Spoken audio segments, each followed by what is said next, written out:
Kata Radio. Sudut pandang radio di balik peristiwa.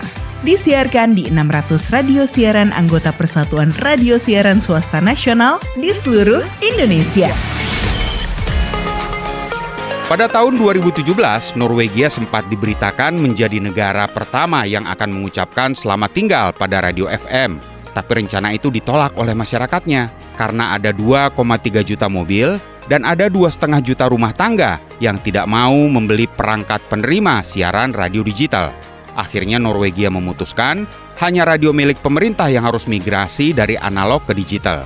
Sampai hari ini masih ada belasan radio komersil di Norwegia yang siaran menggunakan frekuensi FM. Australia digadang-gadang sebagai negara yang paling sukses menggelar radio digital. Tapi realitanya sejak tahun 2009 hingga hari ini, jumlah radio komersil FM di Australia masih ada 300 lebih. Mediacorp di Singapura juga pernah menggelar radio digital pada tahun 99. Mereka membagikan sekurangnya 10.000 perangkat penerima siaran digital kepada masyarakat. Tapi pada tahun 2011, Singapura memutuskan untuk menutup proyek radio digital dengan alasan masyarakat tidak tertarik. Isu radio digital juga ramai di Indonesia.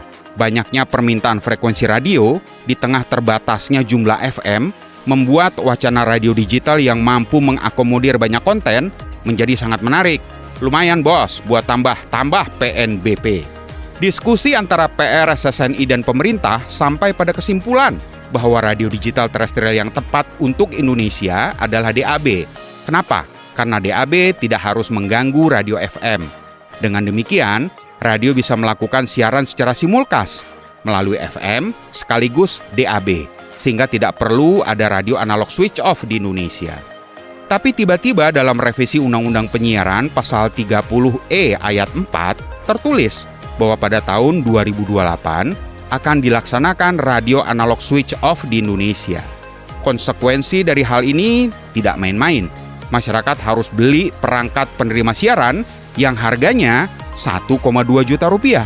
3.000 radio di seluruh tanah air harus membeli perangkat pemancar radio digital seharga 4 miliar rupiah. Duit dari mana itu bosku?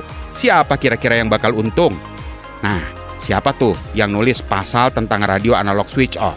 Yang pasti, kalau belajar dari negara lain, radio analog switch off itu bukanlah pilihan. Bahkan tidak pernah direncanakan.